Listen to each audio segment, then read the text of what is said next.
এইভাবে ইনকিলাব মঞ্চের প্রতিবাদকারীদের উপরে অত্যাচার চলছে, শুরু হয়েছে ইউনূসের কাছ থেকে মাত্র 50 গজ দূরে।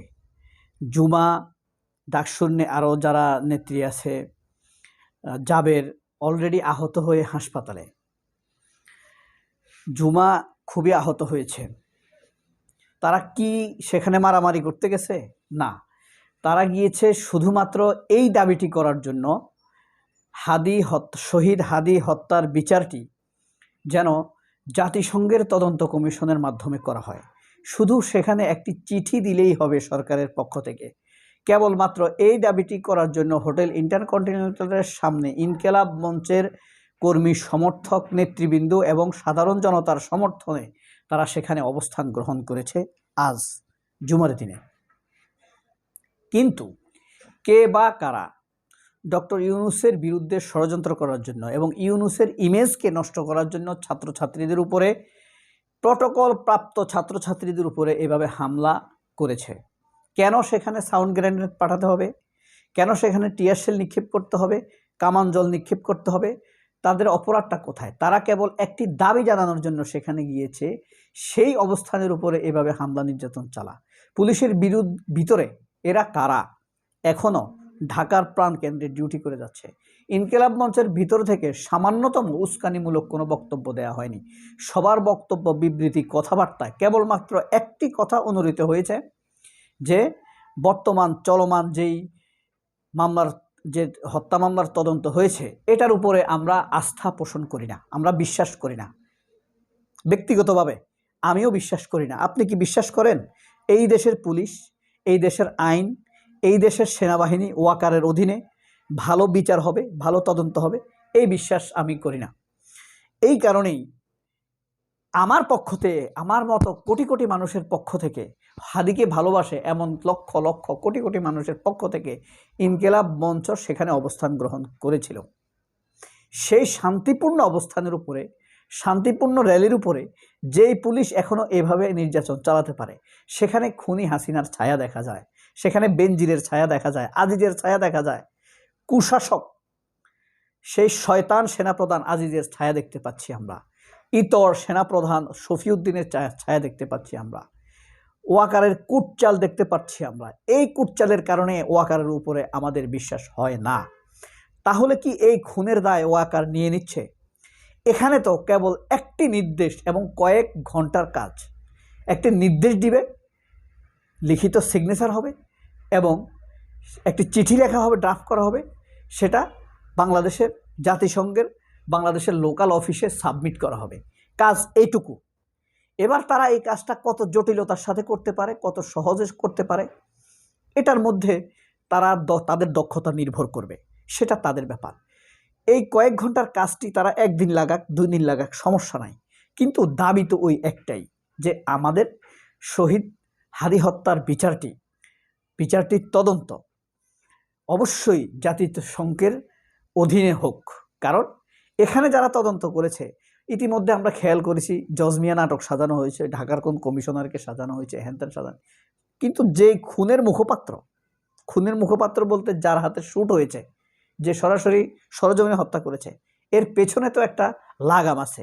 এই লাগামটা কাদের হাতে? এই ষড়যন্ত্রটা করলো কারা? নির্দেশদাতা কারা? পরিকল্পনাকারী কারা?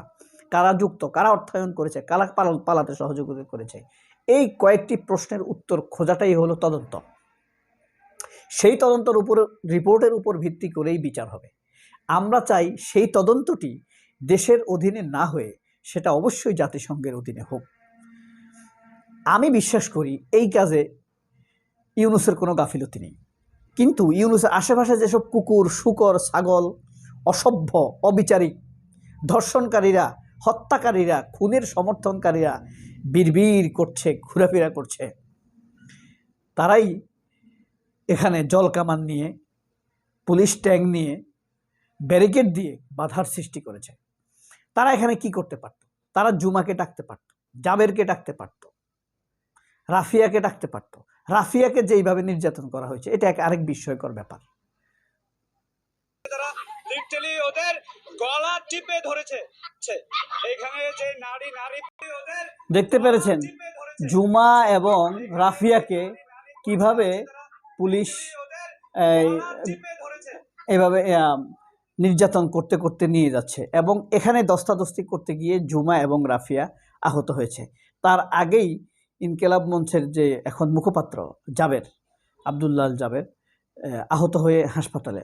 আমরা শঙ্কা করতেছি যে তিনি গুলিবিদ্ধ হয়েছেন, এবং খুব দ্রুত এটার ব্যাপারে ব্যবস্থা নিতে হবে, নয়তো ইউনুস যদি এখনও ঘুমিয়ে থাকে তার তথ্যে তাও নড়ে যেতে পারে। ইউনুসকে আমরা অবশ্যই সম্মান করি, কিন্তু তাকে অবশ্যই কার্যকর কিছু পদক্ষেপ নিতে হবে, এবং তাকে শুধু এটা এখন আর তদন্তর ভার জাতিসংঘকে দিলে হবে না। এখানে কারা অতি উৎসাহিত হয়ে এভাবে মেয়েদের উপরে হামলা করেছে, জাবেরের উপরে হামলা করেছে, এবং ইনকিলাব মঞ্চের আরও 22 জন, আমি যখন পর্যন্ত ছিলাম 22 জনকে আহত করা হয়েছে। আপনি এখনও এই দেশে, এরা হলো বাংলাদেশের সবচাইতে ভদ্র মার্জিত তরুণ আমার দৃষ্টিতে,